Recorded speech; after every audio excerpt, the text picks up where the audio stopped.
कैसे हो आप लोग। उम्मीद करता हूँ आप और आपका परिवार बेहतर और बढ़िया होगा।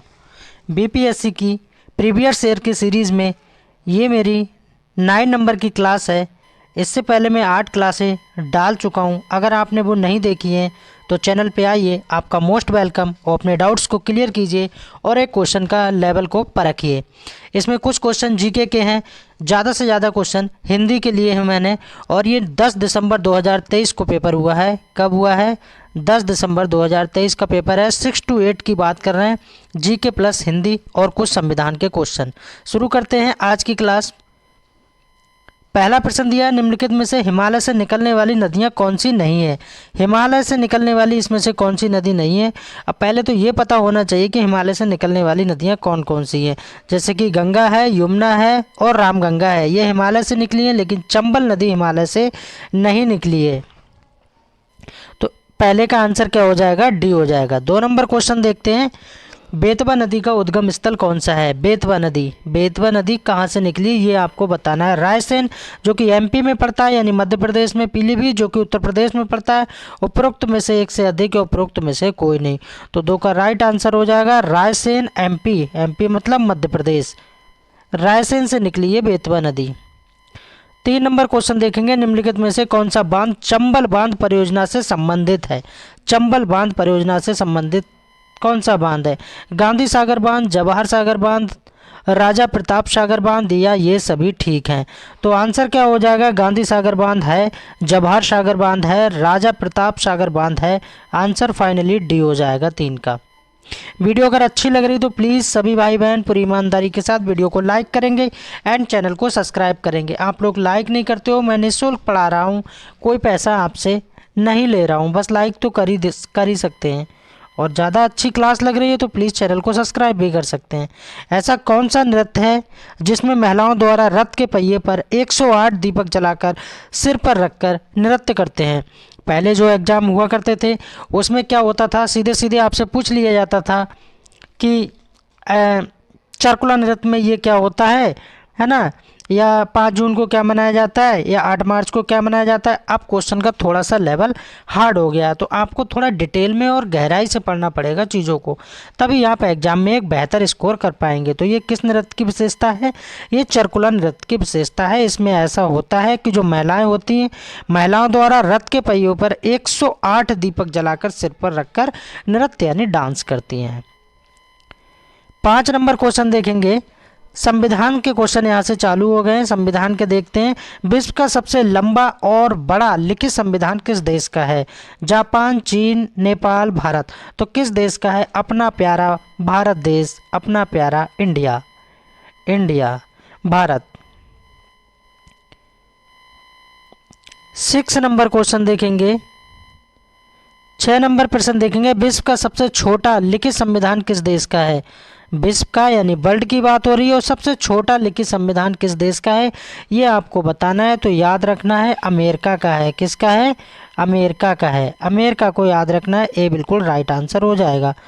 7 नंबर क्वेश्चन देखेंगे, विश्व में सबसे पुराना लिखित संविधान किस देश का है? यानी वर्ल्ड में सबसे पुराना यानी ओल्ड लिखित संविधान किस देश का है? पाकिस्तान, अमेरिका, अफगानिस्तान, चीन। तो किस देश का है? अमेरिका का ही है। आपको याद रखना है, अमेरिका को याद रखना है, अमेरिका। अमेरिका को याद रखना है, बी बिल्कुल राइट हो जाएगा। 8 नंबर क्वेश्चन देखेंगे, 1922 में किसने कहा कि भारतीयों का संविधान उनकी इच्छाओं के अनुसार होगा? 8 नंबर क्वेश्चन में पूछा जा रहा है कि 1922 में, 1922 की बात हो रही है, 1922 में किसने कहा कि भारतीयों के संविधान उनकी इच्छाओं के अनुसार होगा? महात्मा गांधी, पंडित जवाहरलाल नेहरू, डॉक्टर राजेंद्र प्रसाद और सच्चिदानंद सिन्हा। तो किसने कहा था? महात्मा गांधी ने 1922 में कहा था। 9 नंबर प्रश्न देखेंगे, विश्व का सबसे नया लिखित संविधान किस देश का है? नया लिखित न्यू संविधान किस देश का है? अमेरिका, नेपाल, चीन, जापान। तो किस देश का है? काफ़ी लोगों को पता भी होगा, नेपाल का, जो कि हमारा पड़ोसी देश है। नेपाल की राजधानी क्या है? काठमांडू नेपाल की राजधानी है। 10 नंबर क्वेश्चन देखेंगे, 1895 में किसने सर्वप्रथम संविधान सभा की मांग की थी? एक डेट भी दे दी है, कब दे दी है? 1895 की डेट दे दी है। 1895 में सर्वप्रथम संविधान सभा की मांग किसने की थी? नेहरू जी ने, विवेकानंद जी ने, बाल गंगाधर तिलक जी ने या दयानंद सरस्वती जी ने? किसने की है ये आपको बताना है। बाल गंगाधर तिलक को याद रखना है। 10 का राइट आंसर हो जाएगा सी, बाल गंगाधर तिलक ने 1895 में संविधान सभा की सर्वप्रथम मांग की थी। 11 नंबर क्वेश्चन देखेंगे, स्वतंत्र भारत का प्रथम भारतीय गवर्नर जनरल कौन है? स्वतंत्र भारत की बात हो रही है। सी राजगोपालाचारी, पंडित जवाहरलाल नेहरू, डॉक्टर राजेंद्र प्रसाद या इनमें से कोई नहीं? तो सी राजगोपालाचारी बिल्कुल इसका राइट आंसर हो जाएगा। 11 का ए बिल्कुल ठीक हो जाएगा। और प्लीज़ सभी लोग वीडियो को लाइक जरूर करेंगे पूरी ईमानदारी के साथ। 12 नंबर क्वेश्चन देखेंगे, भारत का प्रथम वायसराय कौन था? भारत का प्रथम वायसराय कौन था? लॉर्ड विलियम बेंटिंग, जिसने 1828 से 35 तक शासन किया है, ये भी पता होना चाहिए, 1828 से 35 तक शासन किया है। और राजा राम मोहन राय इसके समकालीन थे। लॉर्ड कैनिंग, लॉर्ड माउंटबेटन या इनमें से कोई नहीं? तो 12 का राइट आंसर हो जाएगा लॉर्ड कैनिंग, बिल्कुल बी हो जाएगा, भारत का प्रथम वायसराय था। 13 नंबर क्वेश्चन देखेंगे, हिंदी यहाँ से चालू हो गई है 13 नंबर से। अब देखते हैं हिंदी। चरण कमल बंधो हरिराई में कौन सा अलंकार है? चरण कमल बंधो हरिराई में कौन सा अलंकार है? रूपक, उपमा, अतिशयोक्ति, अनुप्रास। और साथ ही साथ आपको ये याद रखना है, अतिशयोक्ति अलंकार जो होता है फिल्मों में, ये याद रखना है, फिल्मों में सबसे ज़्यादा ये क्वेश्चन पूछा हुआ है कि फिल्मों में सबसे ज़्यादा कौन से अलंकार का प्रयोग होता है? तो अतिशयोक्ति अलंकार का सबसे ज़्यादा फिल्मों में प्रयोग होता है। तो 13 का राइट आंसर क्या हो जाएगा? रूपक अलंकार हो जाएगा। चरण कमल बंधो हरिराई में रूपक अलंकार हो जाएगा। 14 नंबर क्वेश्चन देखेंगे, कबीरा सोई पीर है जे जाने पर पीर, और जे पर पीर न जाने सो फकीर बे पीर। प्रस्तुत पंक्तियों में कौन सा अलंकार है? यहाँ पर भी आपको अलंकार बताना है। कबीरदास की पंक्तियाँ हैं, यामक, रूपक, उत्प्रेक्षा या इनमें से कोई नहीं? तो इसका राइट आंसर हो जाएगा यामक, यानी कि ए बिल्कुल ठीक हो जाएगा। 15 नंबर क्वेश्चन देखेंगे, प्रयोग के आधार पर सर्वनाम के कुल कितने भेद हैं? देखिए प्रीवियस ईयर में 6 to 8 का पेपर करा रहा हूँ मैं, और ये पेपर 10 दिसंबर का पेपर है। 10 दिसंबर को ये पेपर हुआ है। आप क्वेश्चन देख लीजिए। जो लोग कहते हैं, कुछ भाई बहन ऐसे होते हैं कमेंट करते हैं, नहीं सर इतने सरल क्वेश्चन कैसे आ सकते हैं, आप देख लीजिए, पेपर उठा कर देख लीजिए और चेक कीजिए कि ये क्वेश्चन है या नहीं है। प्रयोग के आधार पर सर्वनाम के कुल कितने भेद हैं? पढ़ने वाला बच्चा सभी इसको सही बना के आया होगा, गलत क्यों करेगा? कितने हैं? 6 भेद हैं। और नाम भी मैं आपको बता दे रहा हूँ, पुरुषवाचक सर्वनाम, निश्चयवाचक सर्वनाम, अनिश्चयवाचक सर्वनाम, संबंधवाचक सर्वनाम और प्रश्नवाचक सर्वनाम और निजवाचक सर्वनाम। ये कितने हैं? 6 सर्वनाम है जो आपको पता होना चाहिए। देखिए कितने सरल क्वेश्चन हिंदी में पूछे गए हैं, आप पूरे में से पूरे नंबर ला सकते हैं। सर्वनाम का रूपांतरण किस दृष्टि से होता है ये आपको बताना है। पुरुष वचन लिंग भेद, वचन लिंग संज्ञा, लिंग वचन कारक या उपरोक्त में से एक से अधिक या इनमें से कोई नहीं? तो 16 का राइट आंसर हो जाएगा उपरोक्त में से कोई नहीं, यानी कि ई बिल्कुल राइट आंसर हो जाएगा। 17 नंबर क्वेश्चन देखेंगे। 17 नंबर क्वेश्चन देखेंगे। 17 नंबर में क्या है? हिंदी में कारक कितने प्रकार के होते हैं? कारक को और किस नाम से जानते हैं? मैंने कई बार इस वीडियो में बताया है आपको कि कारक को उपस्पर्शक के नाम से भी जानते हैं। हिंदी में कारक की संख्या कितनी होती है ना? कर्ता ने, कर्म को, करण से, संप्रदान के लिए, अपादान से, हैं अलगाव की स्थिति में, संबंध का, की, के, रा, री, रे, हैं ये सब आपको मैंने पढ़ा दिया है हिंदी वाली क्लास में, टीजीटी में भी पढ़ाया है। हिंदी की जितनी क्लास है मैंने सब डिटेल में आपको पढ़ाया। हिंदी में कारक कितने प्रकार के होते हैं? तो 8 प्रकार के कारक होते हैं। आंसर क्या हो जाएगा? 17 का बी बिल्कुल ठीक हो जाएगा। नेक्स्ट क्वेश्चन देखते हैं। 18 नंबर, को के लिए किस कारक का चिन्ह है? को किसकी बात हो रही है? अब आपने अगर सही से पढ़ा होगा, जैसे कि कर्ता ने बताया था हमने, कर्ता ने, है ना, तो ने चिन्ह आ गया। कर्म को, तो यहाँ कर्म आ गया, तो कर्म को, है ना। यहाँ आ गया करण से, संप्रदान के लिए चिन्हों के माध्यम से हम वाक्य को पहचानते हैं और सही और गलत का हम चयन करते हैं। तो को के लिए किस कारक चिन्ह का प्रयोग हुआ है, तो किसके लिए हुआ है, 18 का राइट आंसर हो जाएगा संप्रदान कारक के लिए होता है, दान के लिए, है ना, को के लिए।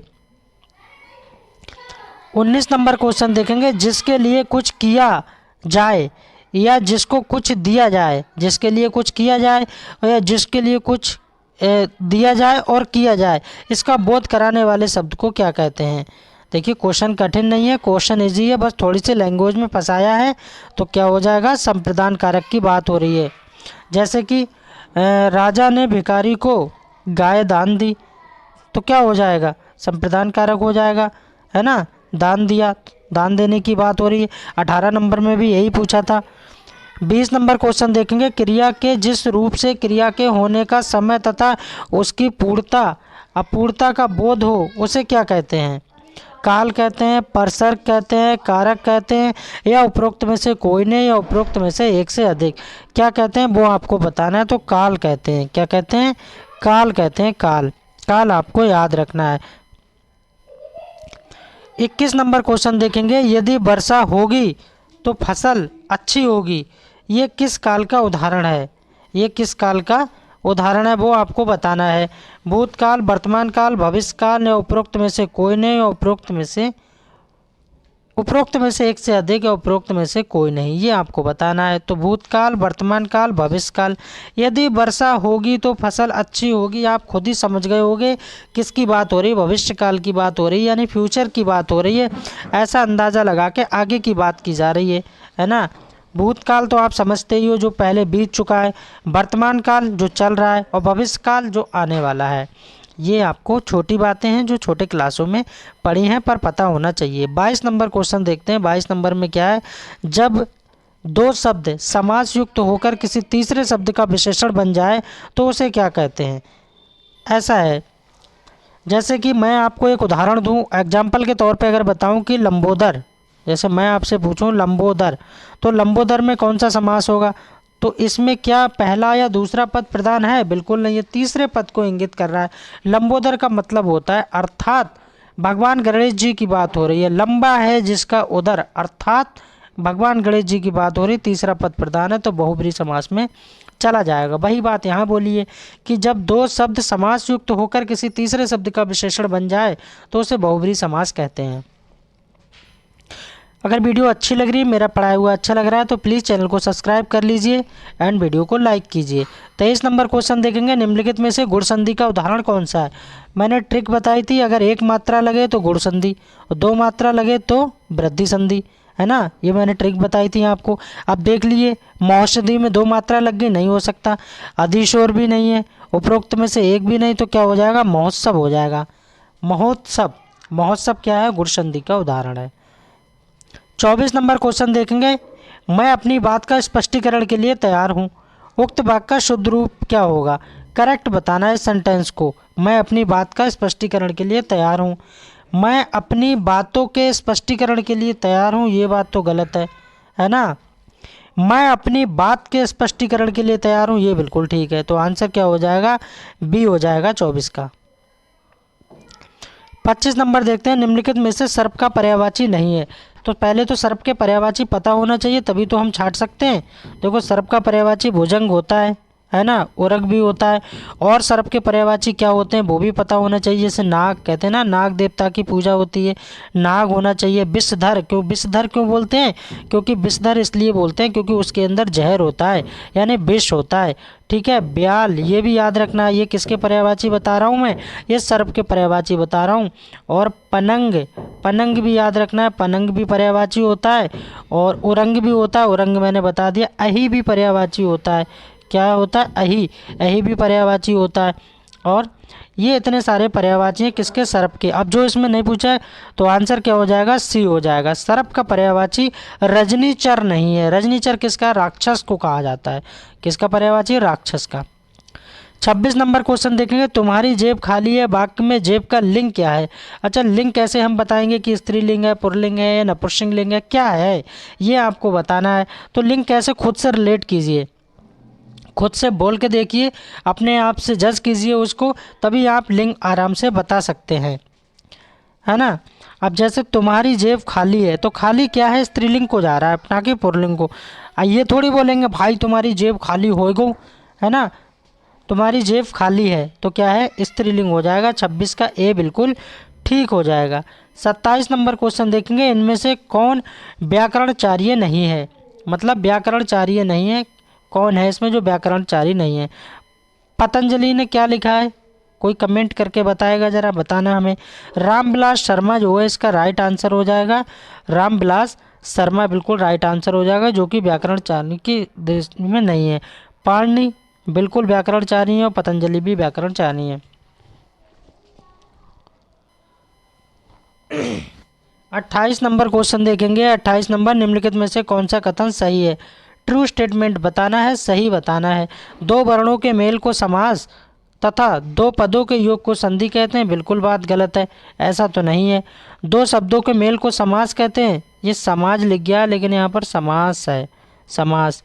और संधि कहते हैं, ये भी बात गलत है। दो वर्णों के मेल को संधि कहते हैं, ये बिल्कुल ठीक है।